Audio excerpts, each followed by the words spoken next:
वो में नाम निपट गया, प्रकाश में रूप निपट गया।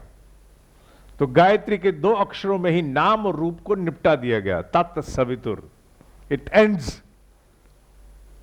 और ये श्लोक वही कहता है, ब्रह्माग्नौ अपरे यज्ञम यज्ञेन एव उपजुह्यति। और कई योगी लोग जिन्हें अब कुछ नहीं चाहिए, वो केवल प्रकाश के दर्शन, अर्थात प्रकाश शब्द तो नहीं पर यहां ब्रह्म अग्नौ, ब्रह्माग्नौ, उस ब्रह्म रूपी अग्नि, ब्रह्म रूपी तेज को उसी स्वरूप में, सूर्य के रूप में ही मान लीजिए, प्रकाश के रूप में ही अपनी भावनाएं उसमें होम देते हैं। When you offer something, वो आपकी आहुति है। When you offer something. Now this is a matter of deep contemplation, deep contemplation. ये आपकी पूरी पूजा पद्धति पर भी चुनौती खड़ी कर सकता है, आपकी पूजा करने के तौर तरीके पर भी चुनौती खड़ी कर सकता है कि जब मैं उपासना करता हूं तो क्यों, कितने समय तक मेरी भावना एक आहुति के रूप में मेरे इष्ट में जाके समाहित हो जाती हैं। ये तो मैं सोचता भी नहीं हूं, मैं तो वर्बली जो क्रैम्ड है बक बक बक बक बक बक कर जाता हूं, और mentally there is a total disconnect. If there is a total disconnect in what I am pronouncing, chanting और माय इनकैंटेशन, उच्चारण है, पाठ है, जप है, और उसमें और मेरे मनोभाव में अगर टोटल डिस्कनेक्ट है, तो ये उसी प्रकार है कि कुंड सामने रखा है और आप आहुतियां इधर डाल रहे हो। ओम भूर्भुवः स्वाहा, भैया यज्ञ कुंड तो आगे है, ध्यान ही नहीं है। स्वाहा, आहुति इधर, आहुति उधर, आहुति इधर, आहुति इधर, आहुति इधर। अग्नि में कुछ भी नहीं, गया ही नहीं अग्नि में। क्यों? क्योंकि टोटल डिस्कनेक्ट है। इतना बड़ा डिस्कनेक्ट है कि मुझे मालूम ही नहीं आहुति यहां देनी है। मैं तो आहुति ओम स्वाहा, ऐसे यज्ञ हो सकता है क्या? ऐसे नहीं हो सकता। अगर ऐसे यज्ञ नहीं हो सकता तो ऐसे अपनी भावनाओं को हम किसी भी इष्ट की पूजा पद्धति में होम कैसे सकते हैं जब तक कनेक्ट नहीं बना हुआ? That connect has to be there. ताला यहां है तो चाबी यहां थोड़ी लगाएंगे हम उसकी जाके, दीवार में चाबी थोड़ी लगाएंगे। अगर दीवार में विशेष ताला ऐसा हो जिसकी चाबी दीवार में लगती हो, मैं नहीं कहूंगा, पर सामान्य रूप से अगर दीवार यहां है और ताला यहां है तो चाबी में दीवार में नहीं लगाएंगे ना, ताले में लगाएंगे ना। और अगर दीवार में चाबी लगाते रहेंगे तो ताला थोड़ी खुलने वाला है। This is something which we have to understand. ये श्लोक हमें इसी बात की प्रेरणा देता है, समझाने की कोशिश करता है।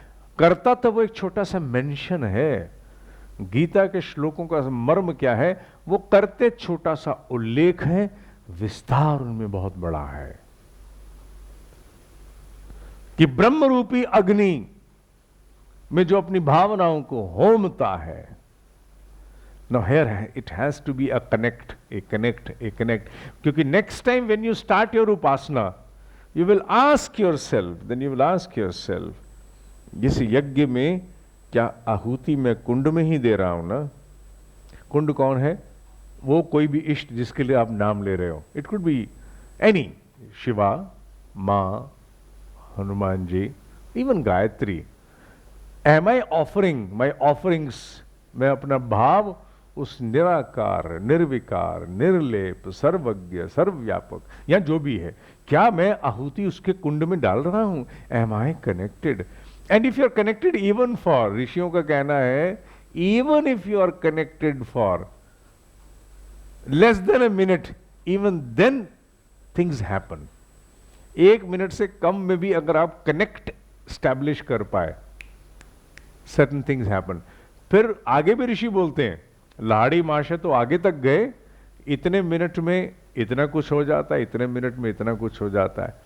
17 मिनट की अवधि के बाद अगर 17 मिनट तक कनेक्ट बन गया, समथिंग लाइक दैट, ये आंकड़े इधर उधर हो सकते हैं, इससे आगे का कनेक्ट हो गया तो मनुष्य पता नहीं कितनी दूर तक चला जाता है। This is something we have to understand.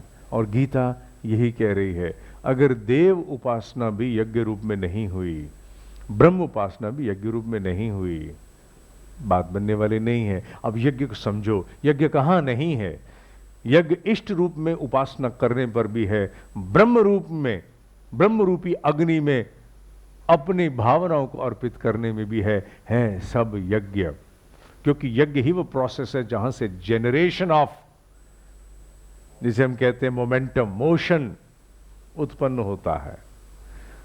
गति वहीं से है, चाहे वो गति जीवात्मा की हो, चाहे वो गति माने मूवमेंट कहते हैं इसकी सदगति नहीं हुई। सदगति के लिए वहां जाइए, ये करिए। सदगति माने the appropriate movement which was suppose to happen has not happen. The appropriate जो होनी चाहिए। तो वो सदगति केवल जीवात्माओं की नहीं होती जो मरने वाली हैं। अरे जीवित जीवात्माओं को भी जब कोई काम करना होता है, उनकी गति ठीक नहीं होगी तो काम नहीं बनेगा। वो गति चाहे शिक्षा के क्षेत्र की हो, व्यापार के क्षेत्र की हो, राजनैतिक क्षेत्र की हो, सेवा के क्षेत्र की हो, संबंधों के क्षेत्र की हो, गति तो हर जगह है, सक्रियता तो हर जगह है। कहां नहीं, सब जगह है।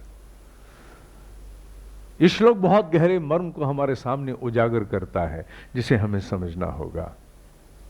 आज मैं 25वें से 28वें के लिए तैयार होकर आया था, पर अब मन नहीं है कि मैं इससे आगे जाऊं। 25 से 30 श्लोक तक जो यज्ञ का विस्तार देने की चेष्टा आदि गुरु मुनि वेद व्यास ने की है, गुरुओं के गुरु आदि गुरु मुनि वेद व्यास, इस पर 26वें श्लोक पर प्रकाश अगली बार कोशिश करेंगे। अगर अगली बार हम 28-29 तक पहुंच पाए, कोशिश करेंगे, वायदा कोई नहीं है। तब तक के लिए ओम शांति शांति शांति। ओम।